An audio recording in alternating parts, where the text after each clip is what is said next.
Welcome, everyone. It's my pleasure to introduce you to Dr. John Mayer. Dr. Mayer's work as a psychologist has a global reach. Take a look at some of his amazing accomplishments.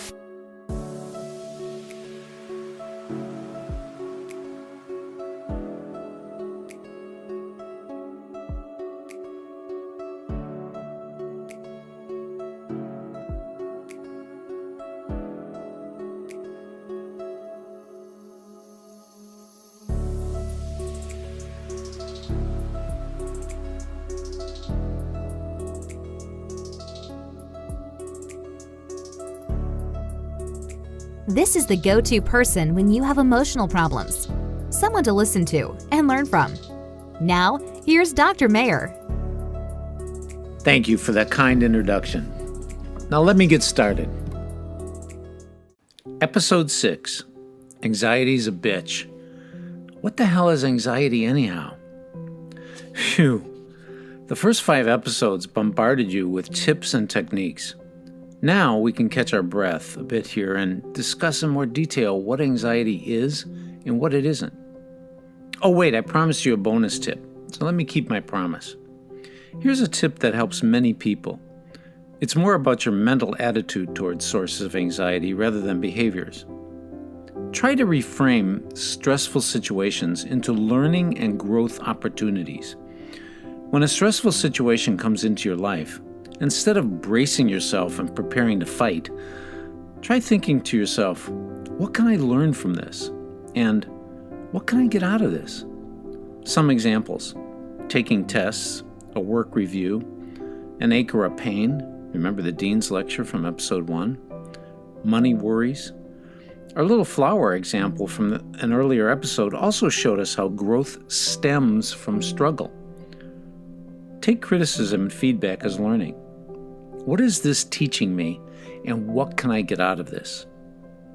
Now let's talk about what anxiety is. Confession. I've been guilty in the previous episodes of occasionally using the terms anxiety and stress interchangeably. I did this on purpose because there is a fine line between the two, as I'll explain now. And most importantly, the methods I have been detailing in these podcasts to calm your emotions are the same for both anxiety and stress.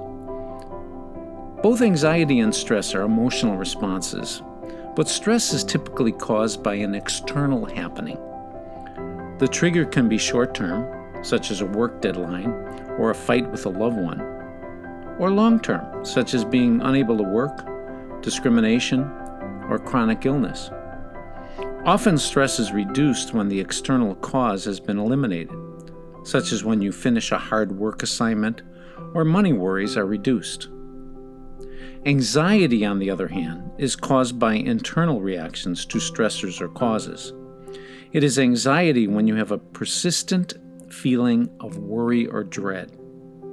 Anxiety hangs on even when that stressor is reduced or eliminated. See the difference? Anxiety is the most common mental health issue in the United States. Anxiety disorders are classified in the following ways: generalized anxiety, panic disorder, phobias, social anxiety, obsessive-compulsive disorder, and post-traumatic stress disorder, or PTSD. By the way, we are tackling all of these anxieties in this podcast series, and post-traumatic stress disorder will have its own episode. It's more common than you think. Look for it. Anxiety and stress can cause many of the same physical and mental symptoms. But because anxiety is of longer duration, the physical toll on the body can be long-lasting and devastating. And the physical manifestations of anxiety can be quite surprising and unusual. Importantly, controlling stress, as I have been demonstrating throughout these podcasts, can significantly reduce these physical illnesses. To help you understand anxiety, I'd like to go through some of the ways that anxiety can cause physical reactions in your body. I have seen and helped many of these unusual conditions. First, let me explain a general principle of why our body gets so affected by anxiety. The operations of the brain, thinking and emotion, don't just occur by some stagnant process. The neurons that get fired and the electrical energy that it takes for the brain to operate takes energy, and that energy has to go somewhere. This energy then travels through our bodies. To explain what happens next, I have to take you back to high school physics. The second law of thermodynamics. Remember that from standardized tests? This law explains that energy has to go somewhere. It just doesn't die. So in this case, the energy created by anxiety ends up being dispersed throughout our bodies, and our health pays a price. Muscles tighten, biochemistry changes, blood pressure rises, head pounds, nerves fire, the body reacts fiercely. An example will help. A young man I treated in therapy had thigh cramps and leg shaking when he first saw me. These were manifestations of his anxiety. As therapy helped him cope with his anxiety, this symptom amazingly traveled on to stomach pains and an overbuildup of stomach acid. Then it traveled upward to chest pains, then a sore throat, and finally dry mouth. And, as if expelled out his mouth, his physical symptoms of anxiety were gone. All this time, his primary care physician could not detect any physical causes to these symptoms. I know this seems like voodoo, but there are other surprising effects anxiety can have on our physical health. Each of these have been reported in medical studies. Eyesight. The muscle tension of anxiety can blur vision, cause excessive tearing, and more. Burning sensations in the muscles, particularly large muscles such as the thighs and calves, the back, arms, shoulders. Seizure disorders. Strange odors and or the lack of sense of smell. So interesting in this time of COVID and can be confused with COVID. Dizziness, earaches, lack of coordination, diarrhea, loose bowels and frequent urination, tics, shakes. This one most people know. Memory loss, forgetfulness, cognitive dysfunction, lack of concentration, weight gain, cravings, especially for fats. More about that in a minute. Sleep disorders and nightmares. Heart palpitations, heart problems, again, commonly recognized. Weak immune system. Autoimmune disorders. Jaw pain, teeth grinding, sweating, hair loss, and skin issues. Why can all this happen? Let me get all sciencey here. Bear with me, it's important, and I think you'll find it interesting. Anxiety stimulates the amygdala in the brain. This is part of the limbic system. The amygdala then sends signals to the regions of the frontal cortex that are involved in analyzing and interpreting data. Next, the brain evaluates whether this data, the anxiety here, is a threat to you. Thus, judgment is involved. As a result, the fight or flight response is evoked.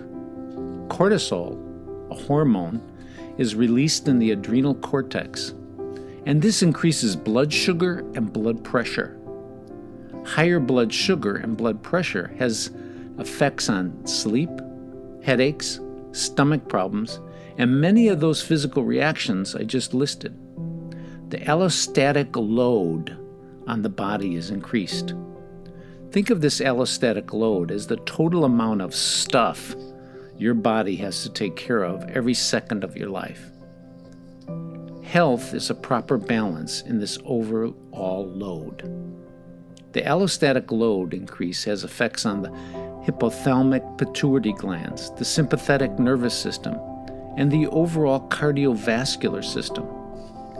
Interesting is that the increased allostatic load leads to an increase in consuming of, drumroll, fats. Now you can guess why I was drawn to be a psychologist and study the brain. My cardiologist friends can argue all they want that the heart is the most important organ in the body. But without the brain sending messages to the heart to pump, well, that pump will shut off. Similarly, my proctologist friends scream at me that the anus is the most important part of the body. I was just trying to see if you were paying attention. But I will tell you, the proctologists do scream a lot. After all, it's a dirty job. Oh, okay, I'll stop now. But to be honest, I don't know any proctologists, by the way. Oh, I see a hand waving in the audience. What about worry? Isn't worry anxiety or stress? Worry is a trigger, or you might think of it as a subcategory for both anxiety and stress.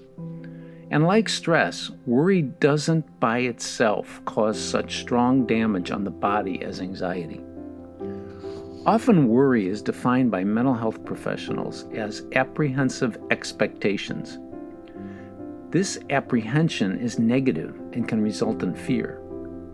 Worry is also typically focused on one target, whereas anxiety is an overall feeling.